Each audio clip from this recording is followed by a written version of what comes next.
Hello, and welcome to another gameplay analysis video. Today we're going to be looking at another viewer submission, and our hero today is Zebra02. This game is not from any tournament, it's just a casual game, so there's nothing on the line besides pride. And a little bit unfortunately, but when I accepted doing this review, I didn't realize it was actually a Super Blitz game, and I wasn't sure about doing a video on this, but in the end, after looking at the game, I think there's actually a lot of good points to look out for, a lot of instructive moments, so I decided to review it in the end. And on the plus side, there is nobody who bots out, so that always makes the quality of play a little bit better. In first position is our hero Zebra. In second position is Turdle, who is rated 1676. And in third position is Nicorobin. Both Zebra and Nicorobin have no Wicco rating at the moment, but Turdle has reached up to platinum level. Once again, I'm going to say my usual disclaimer that I will be focusing mostly on Zebra's play and not as much on his opponents, and that all my critiques are done without the knowledge of military cards, which means some of my criticisms might not make sense without the context of effects. Anyways, moving on to the leaders and wonders. In this game, pretty much all of the big wonders, Spaceflight, Hollywood, Red Cross, and even fast food chains, all of them are very well supported. Spaceflight has Einstein and Marie, with Newton as an H2 support leader, and Hollywood has Marlena and Chaplin with Shakespeare and Gaudi as support leaders. There's also a very strong colonization strategy in this game with Cook and Suez. And although there's no Columbus or Barbarossa, there is Eleanor as colonization leader, and then with the top of Red Cross and fast food chains, both of these can also be. Even Empire State has Marie support with railroad combination. So pretty much every wonder here has a potential of high 20s to even 30 points at the end of the game.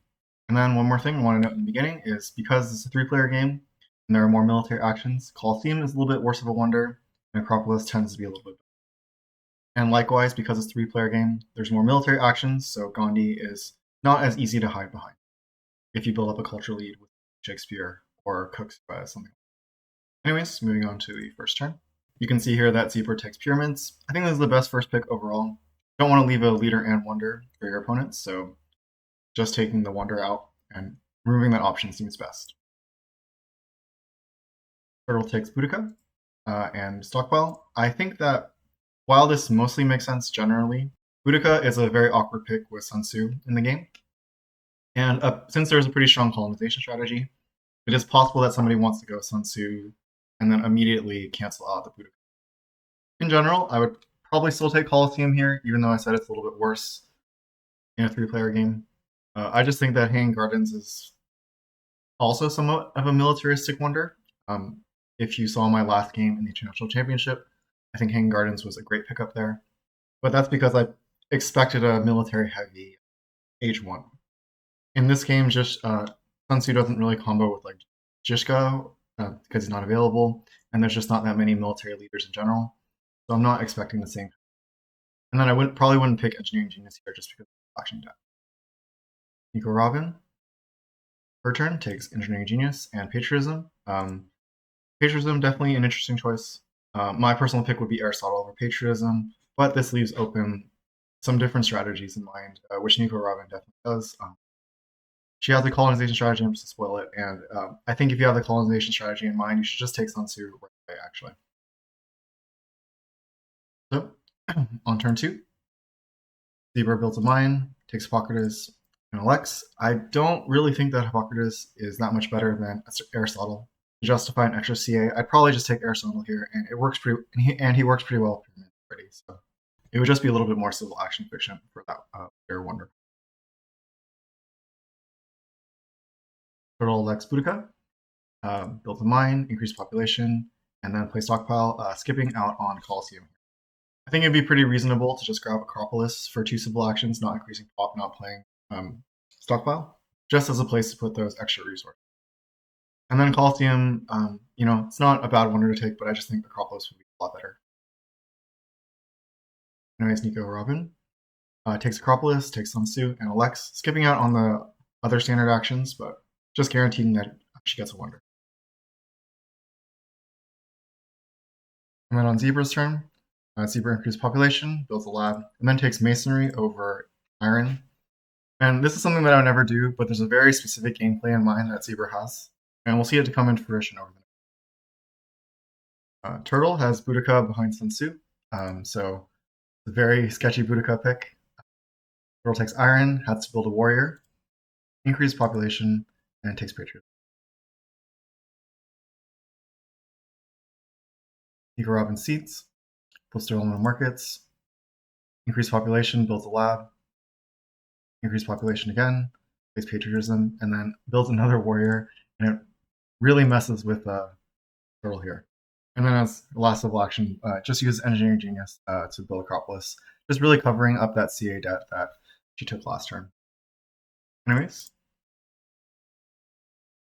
Zebra has a plan.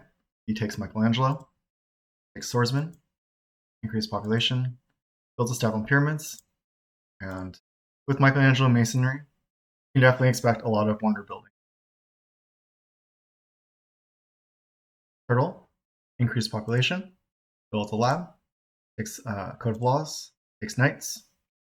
And then something I forgot to mention was that when Zebra took Swordsman, it actually put Knights on a discard spot, so it would have denied Nicorobin that ability to put Knights there. So overall, giving it to Turdle, not nearly as bad as giving it to Nicorobin.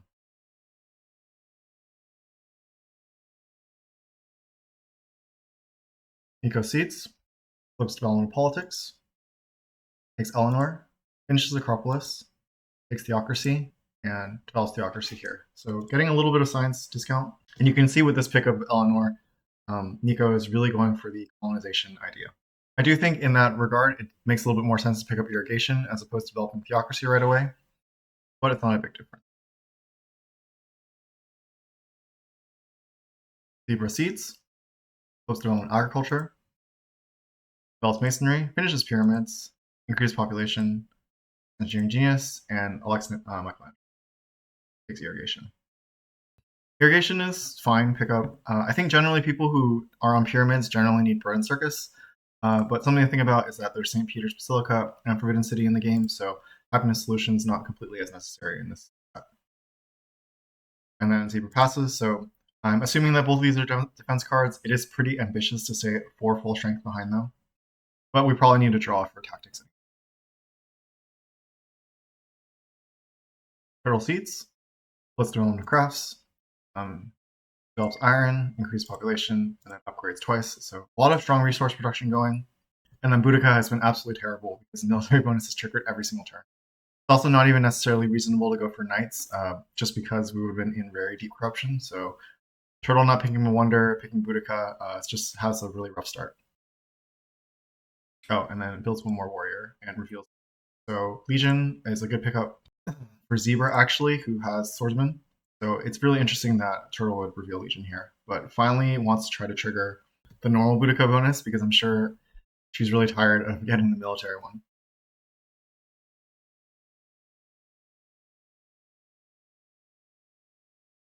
Nico offers Zebra the colonization for the actual colonization bonus. Takes cartography, increased population, builds a mine finally, increased population again, then builds a warrior. So this amount of bonus, having 3 military actions, having Sun Tzu as the ability to start seeding colonies. It's pretty much one of those starts that you kind of always want as a colonization strategy.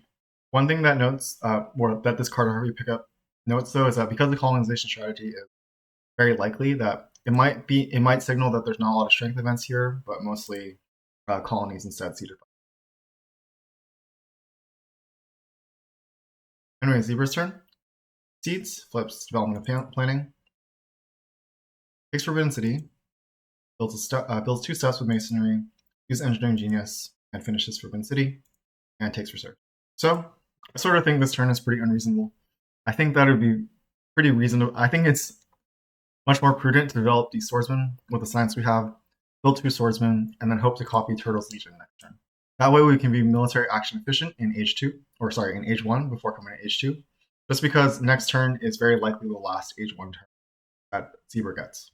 We still have the ability to finish Forbidden City next turn with the reserves and the Engineering Genius, and then we can even pick up a wonder afterwards if we're going to go down that route.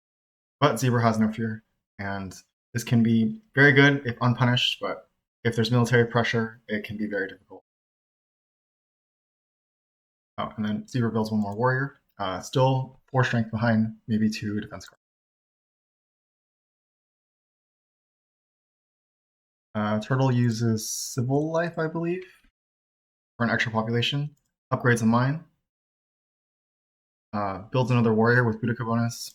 Takes Leonardo and Alex, and takes Alchemy. And then builds Temple. So pretty awkward here that Turdle might have some potential happiness issues. Getting the theology might have been important, but not really sure.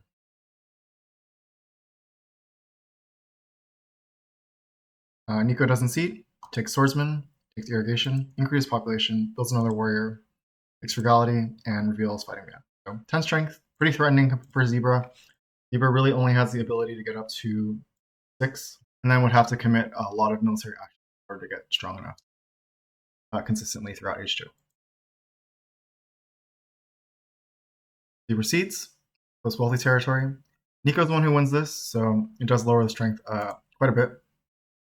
Goes back down to 8, and then Zebra does this very cool but very, very greedy line, which is takes Silk Road, builds first 2 steps with Masonry, plays reserves for 3 rocks, finishes Silk Road, and then takes Universitas.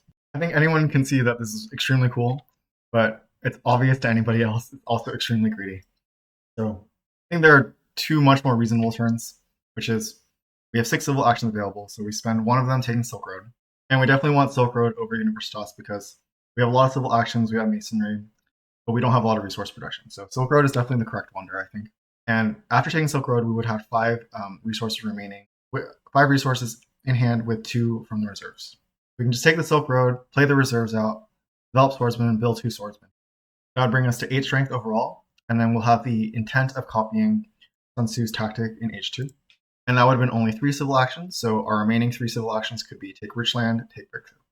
That way we have some yellow cards to work with the Silk Road that we have, and we're safe from aggressions throughout H2 as well. Or we could do something else, which is take Silk Road, 5 civil actions, build 1 step, since it'll still take the same number of steps to finish with Masonry. So we build 1 step, use the reserves from hand, so 5 resources down to 3 with reserves plus 3, then develop Swordsman, and then build 2 more Swordsmen still. That line means we only have 2 CA left, so I think we would either take Richland Urban Growth or just Breakthrough. And overall, I think that Breakthrough would just be a little bit better, just because we can't really use Urban Growth or Richland too easily while we're trying to develop Art of Strength, maybe finish Wonders, whereas the Breakthrough would supplement a moderate amount of science and will last us, and things like Breakthrough really help you keep through H2 a little bit more easily. Anyways, finishing Zebra's turn, he warrior here, with maybe the intent of copying Legion next turn, at the very least. Turdle doesn't seed, develops Alchemy, upgrades 1 lab, then takes St. Pete's. Because the Legion end, we didn't have any happiness issues yet, and then Turdle's going to have enough resources to finish. It is a very dangerous wonder to have as your first wonder, but it will definitely help this happiness issue that she's going to have. Luckily for Nico, the Asian end with only 1 card remaining. So Nico seeds, flips strategic territory. Nico wins this one as well. How could you not? Develops Eleanor, switches Eleanor, develops Irrigation, and Cartography with Civil Life, I believe. I'm sorry, Cartography was already out, so I don't know what I was thinking. So develops Irrigation, upgrades the farm again, and takes Breakthrough. So some corruption here. That's one of the problems with winning Wealth of Territory, is that you get a lot of resources while being on Bronze Mines, but not a huge issue overall. Anyways, since the age ends, we'll just look over each player's civilization. So Zebra, he has something very cool going on, but this is also very, very miserable production overall. Also, he's very down on strength, which means we need to spend quite a bit of turns just developing our strength in general in order to stay safe. If this were a high-level game, all players will definitely take advantage of a player being this weak. Turdle has a pretty developed civilization, has fully upgraded iron, starting to have pretty decent science production with Leo and Alchemy, and also has a good happiness solution with St. Pete's. The one downside about Turdle's civilization is that he's only on 4-2 right now, for civil actions and military actions, which is definitely a cost to not get a lot of draws in H2. Whoops, sorry. And then lastly, Nico's civilization. Nico also has very little CA, but at least has 3 military actions. But the really big thing is that Nico has very, very low science. I think this amount of civil actions and not really the ability to get any more with having such poor science production and a poor science bank could leave you some problems long term. Anyways, going to Zebra's turn. Zebra did seed, flips scientific breakthrough, so Nico may have the possibility of going for alchemy or something, depending on the rest of Zebra's turn. And you can see here that Zebra takes Republic, develops Republic, takes breakthrough, takes alchemy, takes rich land. So first off, we already have pyramids and forbidden city. We had a lot of civil actions coming into this. Now we're going to go up to 9 overall. But our big issue is that we only have 2 military actions. So I really think it would be more prudent to go for monarchy here and then have 7 civil actions total with 3 military actions. I think a very reasonable turn would have been take and develop monarchy, then take the rich land and cultural heritage. Now we're on 2 CA each for 7 CA total. I think that this alchemy is an unnecessary pickup, especially because we already have Silk Road and Universitas in progress. I really think that relegating ourselves to only 2 military actions is a gigantic cost in H2, and that we leave ourselves very, very vulnerable if we don't get an extra military. Anyways, Zebra finishes turn by building a warrior, not copying the Legion because we plan on copying the Sun Tzu fighting band next. But I really think overall this civilization choice is just something that would leave you really, really vulnerable in high-level games. Turdle finishes St. Pete's, develops Code of Laws, increases the science production with alchemy, upgrades the last alchemy. Now Nico's turn, seeds, flips rebellion, no one's affected. Increased population frugality, increases again, builds a warrior to get out of corruption, plays swordsman, and then upgrades, so upgrades again. So you can see that Nico is a little bit military action inefficient here. I told you that she built a warrior and then upgraded 2 of them. Could have just built a swordsman outright. And last civil action takes cultural heritage, just knowing that science is the biggest bottleneck. Zebra seats, inhabited territory, Nico wins this again.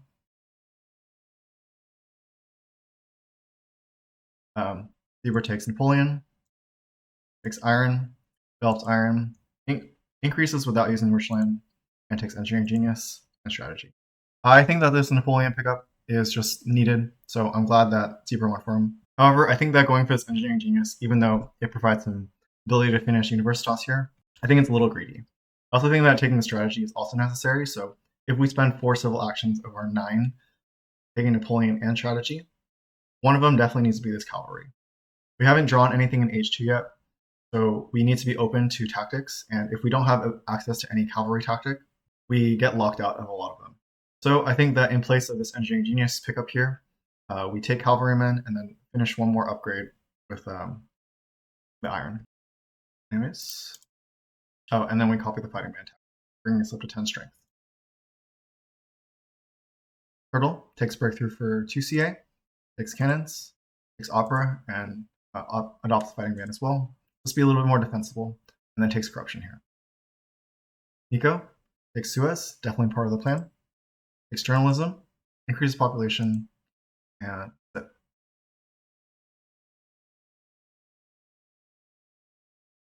He proceeds, flips Dark Ages, Turdle loses the most, uses rich land to upgrade production, takes urban growth, builds a step on Universitas with engineering genius, creates a mine again, takes frugality, takes urban growth, takes frugality again. So something about this turn is I think this is a symptom of a lot of players like civil action efficiency and what happens when they have too many civil actions to do with. You can see here that Zebra basically decided just to take a bunch of yellow cards here. We spent 6 civil actions taking urban growth, frugality, because we saw a bunch of resources on the row and we were like, okay, we need to use our civil actions as a con. The thing is that we don't actually have a plan to use all of these cards in the near future. And I think that the most important cards in the row, especially with Turdle already having cannons, is that we take cannons and breakthrough here. Now we have 9 civil actions total, so even though this takes 5, we can still take an urban growth and frugality pair, and then still do the iron upgrade plus Universitas building. Overall, I think this is just one of those turns where it feels like we took a lot of cards and we hope to get some value out of it later, but we're really not addressing the problem of any potential strength if we don't have any cavalry and we don't have any cannon. So this is just like one of those greedy turns that we took a lot of resources, but not addressing any actual problems that we have. Anyways, moving on to Turdle's turn. Turdle develops cannons. Just to get out of hand, I think he had a full hand before this. Switches to Newton. Takes Revolution Idea and Organized Religion. That's Corruption again. Nicorobin Seeds. Flips Cultural Influence.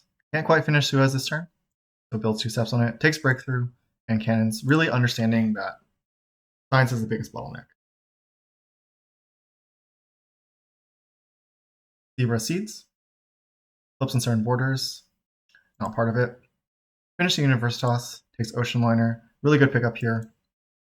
Develops Alchemy, then upgrades twice. So Turdle definitely did have a plan with his Urban Gross, developing on this Alchemy, bringing up precise production to 7. It's just not the biggest bottleneck that we had, and doesn't address, and wasn't a military solution either. It's also a very civil action expensive way to do stuff because we are potentially skipping out on the last two happiness solutions, both available right now. And with the age ending soon, and with Ocean Liner, we're definitely might have some problems with it. If Nico decides to take team sports, we're not really set up for any way to deal with that. We're not even taking operas for Chaplin or Marlena. So we're really just relying on professional sports to drop early. Anyways, Turdle's turn. Plays a Revolution Idea, takes Constitutional Monarchy, develops it, takes Selective Breeding, and takes Journalism. And again, 3rd turn in a row in Corruption, this time -4 instead. Nico Seeds, flips Foray, develops Journalism, builds a library outright, and takes Coal. Generally, I would say probably don't go for the Coal. It's pretty unnecessary tech overall for Nico Civilization. It would make a lot more sense for her to go like Team Sports, Patriotism. But there's also this whole thing with the age ending soon, so it might make even more sense to go for Catherine here, just to get the transition from Eleanor's bonus. The thing is that I think Nico is definitely waiting for Cook in the game, just to have that really strong late game culture production. Personally, I don't think I would do it. It is a 4 civil action cost overall because of if Eleanor expires, we don't get the 3 civil actions back. And even though the culture difference is much bigger for Cook, he would be +4 here, 5 once we get another colony with Suez. Catherine actually does provide something as well because her activated ability actually pressures both Turdle and Zebra. And then one last thing I want to say is that Suez probably delayed under construction because one of these is not an appropriate colony, or maybe just hoping for a better one in the next set of draws. Okay. Zebra finishes Ocean Liner. Only was able to do so because Foray came out. Plays Frugality to increase population. Increase population with Ocean Liner service. Increase population with regular fruit again. Takes Efficient Upgrade. Takes Rich Land. Takes Reserves. And was lucky enough to get teams on the wheel. Again, I think this is a similar type of turn where I talked about taking too many yellow cards and not actually developing the things that you have, or just kind of getting lost. So I think that Irrigation is definitely a card that needs to be developed overall. Whereas I don't necessarily think that Swordsman is that kind of tech as well. I don't think that Zebra got enough draws to really have a tactic available for Swordsman. So looking for age 2 and age 3 military techs is probably more prudent. So instead of taking one of these yellows like Efficient Upgrade, I probably develop Irrigation, or I could also pass on Reserves so I can develop both Irrigation and Strategy this turn, just to be a little bit more civil action efficient. I think for players in general, these last couple of turns, if you're in this kind of situation and you're not an exceptionally strong player, I think it's best to have a good rule of thumb, which is to try to spend half of your turns or half of your civil actions developing your economy, and maybe the other half of your civil actions taking cards. Try to do more with the cards you have in hand already, and I think you'll find that your civilizations come out a lot stronger because you haven't added so much civil action debt to your civilization. So this situation I'm trying to explain is that Zebra has so many civil actions, but he's still putting himself in civil action debt by taking so many cards all the time. And we can really see it because we took the Swordsman and Irrigation, and they're not going to come into play. And Irrigation is actually just the perfect tech with Ocean Liner as well. Granted, the food production isn't as good for something like International Red Cross, but This provides you enough food in order for you to not starve, at least all the way until the end of your yellow bank. Anyways, moving on to Turtle's turn. Turtle seeds and absolutely gets ravaged by this Ravages by having to destroy St. Pete's. I think if he didn't have to go for this organized religion here, he would just go for his food upgrade instead. But instead, this turn just gets a lot more awkward, not being able to get the food production up. So Turtle plays Patriotism out in hand, and then does some disbanding, builds some cannons, takes Rifleman, reserves, and wave, floats a civil action here. So you can definitely see he would have been more civil action efficient if he selected breeding over organized religion, because he wouldn't have needed to float a civil action. I also think there's another instructive lesson for some of the more inexperienced players, which is if you don't have knowledge of a certain event and that certain event can completely devastate your turn, maybe don't seed. Ravages of Time is an event that I always try to keep in the back of my mind if I only have an Age 1 wonder as my first wonder, especially one that provides me so much happiness, or is my happiness solution. Anyways, moving on. Nico's turn. Loses Eleanor, but offers international trade agreement to Zebra, finishes Suez, colonizes for a wealthy territory too, takes Cook, and really brings up culture production by electing. So since this is basically the end of H2, it's probably a good time to do an overview again. If I look at the stats here, I think that Zebra pretty much has the best economy going. There's a ton of civil actions, really good science, really good resources, and food, population solution already set with Ocean Liner. Turtle civilization, in terms of science and resources, is pretty similar to Zebra, but honestly just like a turn or two behind. So I'd really favor Zebra's position here. Nico has really good culture production, but that's pretty much it. I think her hope is just to ride out this kind of Cook plus Suez combination, but it can be very dangerous to only have 4 civil actions in H3. If Nico can get a government change, which is harder now that Acropolis has crumbled, or maybe an early civil service, it can be a lot more tolerable. But 4 civil actions is definitely can be very fatal H3. The thing about this is that Zebra, what we want to do is, we see that Nicorobin has 10 culture production. I want to talk about what our actual plan is here. We have a really stellar economy. But what we need to do is we need to come up with a plan. Do we plan on having a culture race, or do we plan on having a arms race?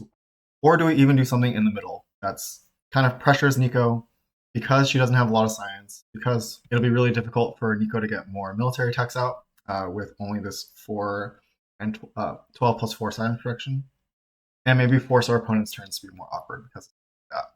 And honestly, there's no correct answer here, because the answer generally relies in what your hand tells you in each draws. So this is where me not having knowledge is really going to come into play here, unfortunately, is that I don't know what the correct answer is, but I do know that there are some basics, and that is we need to draw as many cards as we can in H3 as possible, and we need to be very efficient in our military draws and actions. So if we pressure militarily, we need to get, if we build something, we need to get strategy out and need to get at least 3 draws every turn, and then see where our hand takes us. Otherwise, the only other thing you can do is kind of just build out your economy in a way that plays to its strengths, and build it big enough that you can go in either direction very quickly. Right now, what I said about Zebra's strengths of his civilization is that he has everything. He has everything set. Actually has a lot of population, a lot of science, was very greedy throughout H2, didn't have to develop any military tech, so saved a lot of science that way. So I want to say what he needs to do is, build it up actually even more. Build it up to a point, like I said, where you can transition very quickly. And we'll talk about Zebra's turn and talk about a little bit more. So on Zebra's turn, first he seats, flips Cold War as part of it with Nico. So that's a really big science boost for Nico. Maybe he can get a government change or something that way. Uses Ocean Liner, increase population, takes selective breeding, develops it, uses Richland to upgrade a farm, takes Rifleman, develops it, plays reserves for 3 rocks, develops strategy, and then does some upgrades here.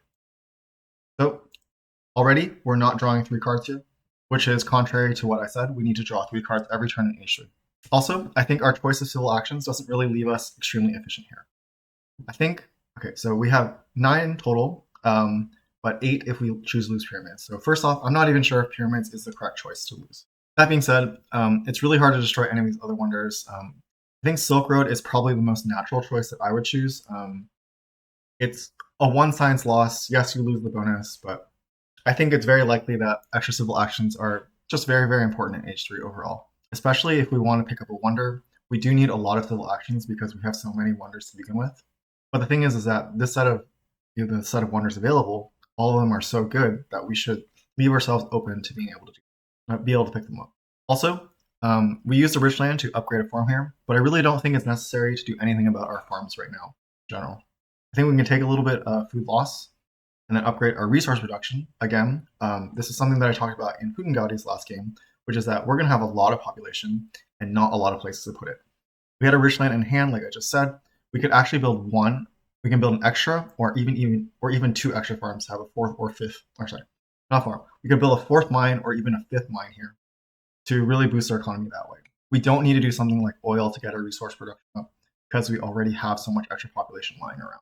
Also, even though we have a ton of civil actions, I'd really like to see justice system as a pickup. Because the civil action is useful, but also these blue cubes are really useful too, especially when we have a bunch of annoying one food lying around on this agriculture. So if I look at this term, and I know this is super confusing because there's so many options, we have 8 civil actions at this term. We have selective breeding on 1 here, rufflement on 2 here, justice system on 1 here. I think we can take 4 civil actions to take these 3 cards, and then have 4 civil actions remaining. If we develop justice system, we still have 4 civil actions remaining. With those remaining civil actions, we can develop strategy and build a mine. So that's 2 more civil actions, and then we have 2 civil actions remaining, which are somewhat flexible, which is we can develop rifleman or team sports and either build a 5th mine and an arena. We did spend 9 resources upgrading these riflemen, so I do believe that we had enough resources to actually build all of those things if we wanted to. That would just make our economy enormous at either +9 or +11 resource production. And then we still have 9 civil actions with justice system. And then the only thing we really need to deal with in our economy is the potential starvation later on. So anyways, I do think that was a critical turn in terms of how to point our population in places, which is something that a lot of people are very rigid in not building more than a 3rd mine. But I really think that even 2 extra mines here would be extremely strong. Anyways, I know that was a lot, so I have to move on. Going to Turdle's turn. Seeds flips international agreement. Zebra is the one who wins this, so there was a reason to be the strongest, but you could have done that with just strategy and arena.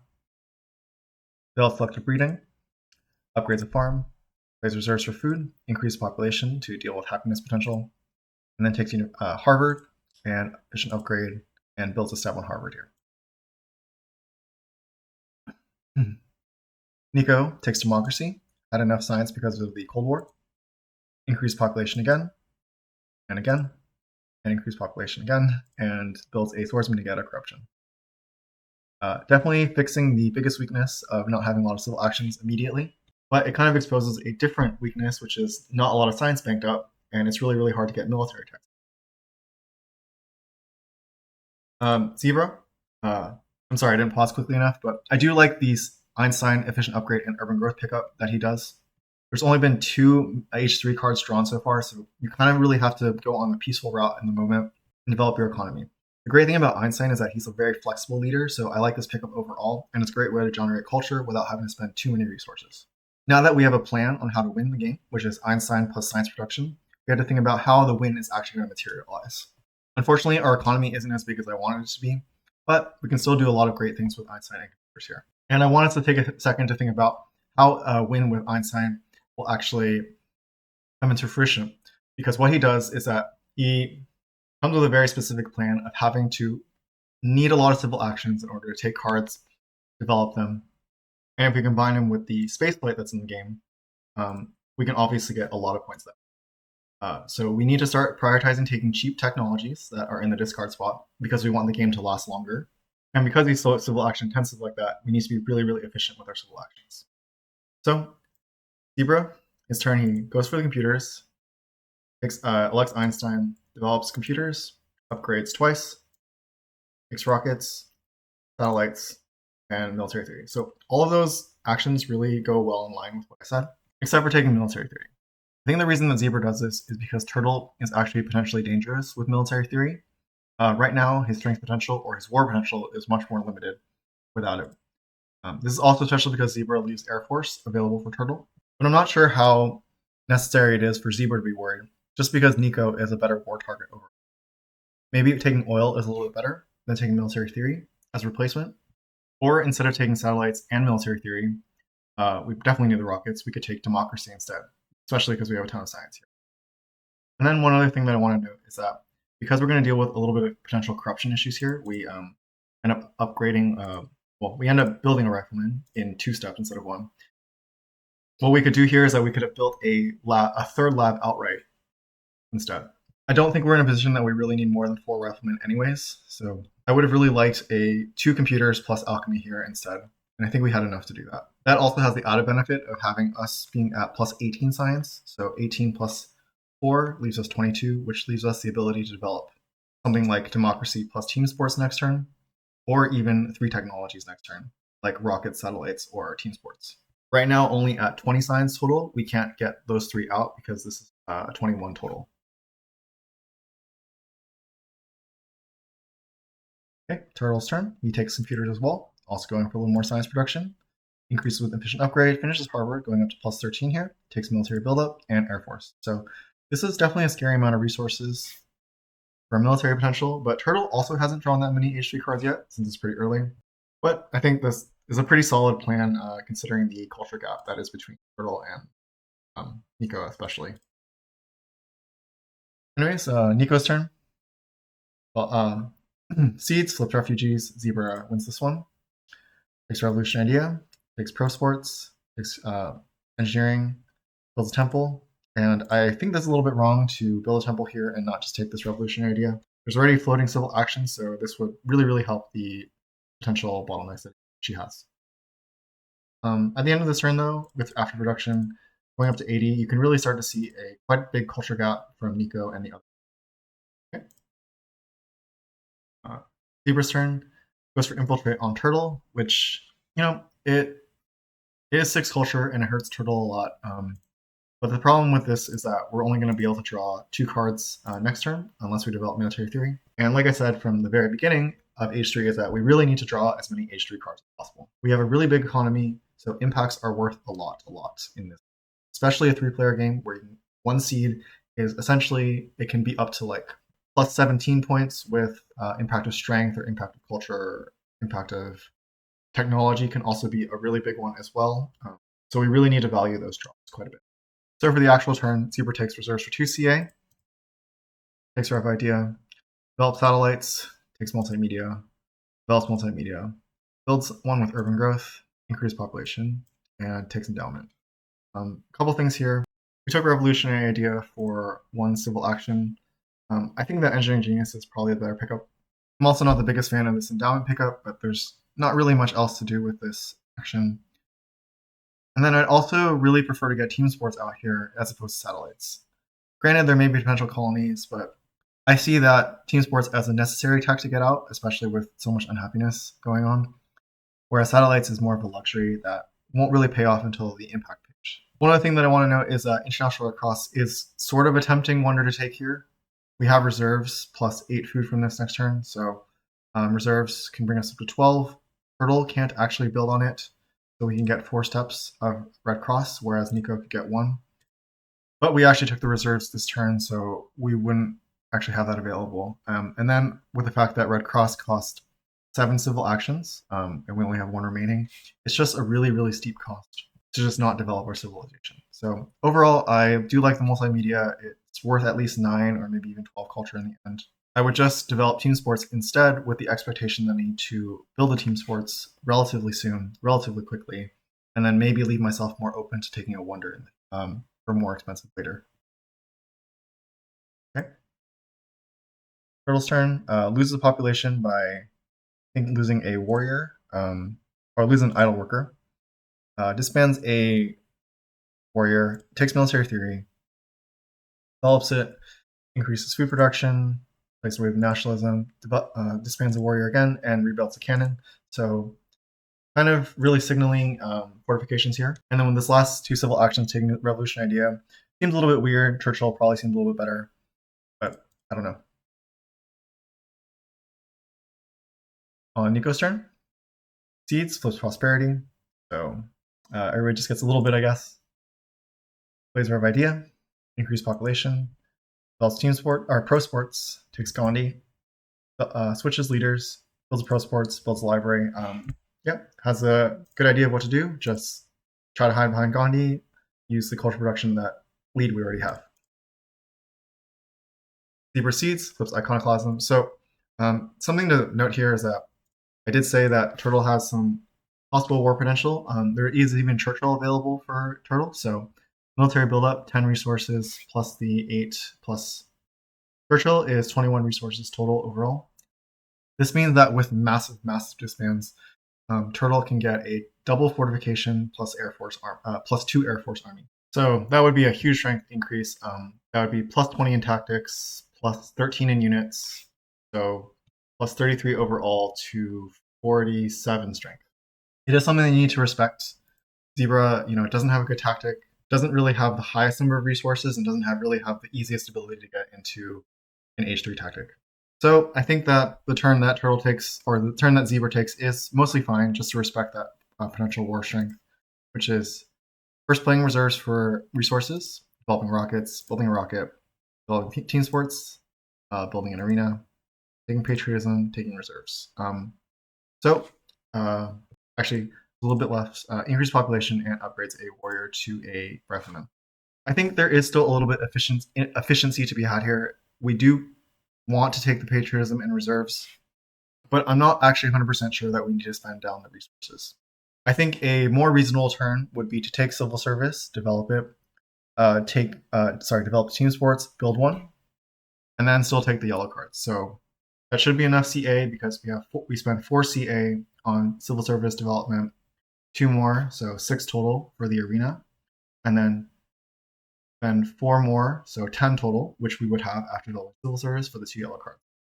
That actually puts it in a place where we spend the same number of resources on our arena and maybe military units. We would still be in corruption, so we probably would need to upgrade this warrior still. But the thing is that leaves us with a bunch of resources in hand. We would have 8 remaining plus our 7 production, so 15 resources total, not including the 2 reserves that we would have in hand plus patriotism. There isn't a world where we can threaten to go for double positional army while still building this arena. So we just are left with this amount of resources that we have. At least we threaten to build up to 3 more rockets, not including the one that's already built. So with a tactic switch, with 10 more strength on top of a tactic switch, we threaten enough that we can probably defend. We certainly don't need to go investing the resources into military just yet. And this having 10 civil actions here means we might be able to actually take a wonder next turn very easily. We also have to keep in mind that this age might end, and we might need to take and finish a wonder in the same turn. So at the minimum cost of a wonder is at least 7, I believe. I'm sorry, it's at least 6. Red Cross shows that. So at least 6 plus 2 actions to finish it with the masonry. So that's 8, and then we actually need to play 1 for the reserves. 9, and we only have 1 action remaining left over, which will probably develop this technology. But at the very least, we could do it with that amount of civil actions. But if we're only at 8, we don't leave that possibility open. But another thing that civil service does is that for Nico actually has 14 science here. Civil service for Nico is basically a free action to do, and will also help deny the card row regardless. So even though we move the card row down by 1 faster, it's a free action for Nico to take, so it doesn't really matter in that regard. All civil service does is that it leaves us more options available in the next couple turns and spends down some of the science that we really need to in order to do this. Okay. Turdle's turn. Turdle does not go for a war, develops opera, builds a theater, increases population, plays revolution idea, takes sufficient upgrade, takes tanks. So does not reveal fortifications, so I guess he only was looking at mechanized army here, but might not have enough turns left to actually enact it. Nico seeds, flips develop territory. Zebra wins this one for a rifleman. Takes and develops civil service, takes patriotism, takes movies, takes Air Force, and takes mechanized agriculture. So you can see that we took 5 cards here with 2 discarded. So Nico does the very smart thing and ends the age. Zebra's turn. I talked about the potential of that happening, and if we had the civil actions, we still could have built a 24-point Space Wonder here, but we're a little bit action limited, so we just do other things to prepare for impacts. So Zebra seeds, flip civil unrest, plays reserves, builds a farm, upgrades another farm, builds another farm. So again, being civil action inefficient here. Takes modern infantry, develops it, develops military theory, plays patriotism, upgrades 2 riflemen to modern infantry. So if we did not, I believe if we did not be civil action efficient here, we could have taken 3 more points with this endowment. Turdle takes and elects chaplain, upgrades a lab, increases population, builds a temple, builds a farm, and develops Air Force. Nico seeds, flips impact agriculture, which you saw Zebra completely prepare for.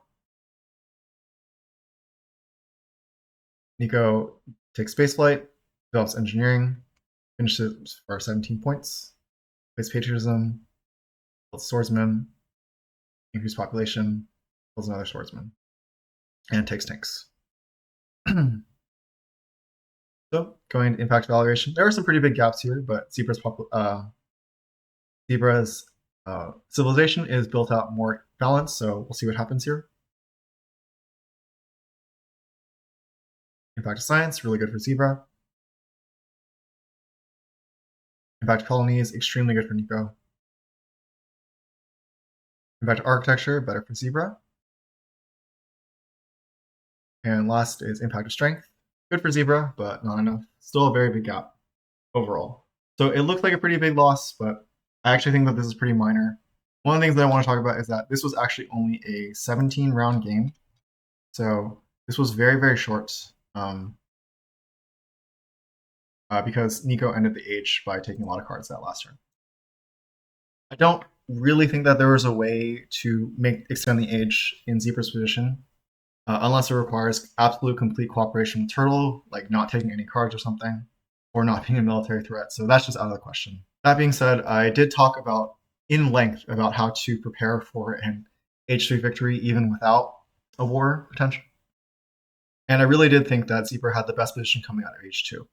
So a lot of times I think it's just difficult for people to convert that economic advantage that they have into something more, into the game ending points. Especially, I just think it's very, very difficult to optimize play just because people are so used to just saying, hey, I need to build operas, I need to build libraries. That's all I can do to actually win by having big cultural action. I really think that Zebra had slightly better chances if he was just a little bit more efficient. And I think the story of the game is that civil action efficiency. You can see every age we discarded some cards. We lost the irrigation. We lost the frugality that we picked up in H2. We still have Revolution Idea and Endowment in hand. I really think this shows that even if you have a lot of civil actions, you need to still be civil action efficient with what you have and actually play the cards that you have. Or that civil action advantage doesn't really come to anything. And that's kind of what I feel like happened. That Zebra had 9 or 8 civil actions, but always spent like 2 or 3 of them every turn, not being very efficient. And again, I talked about, we're going to have a ton of population. If we had improved our resource production a little bit better, this population would have been more useful. We wouldn't have needed to take reserves for 2 so often.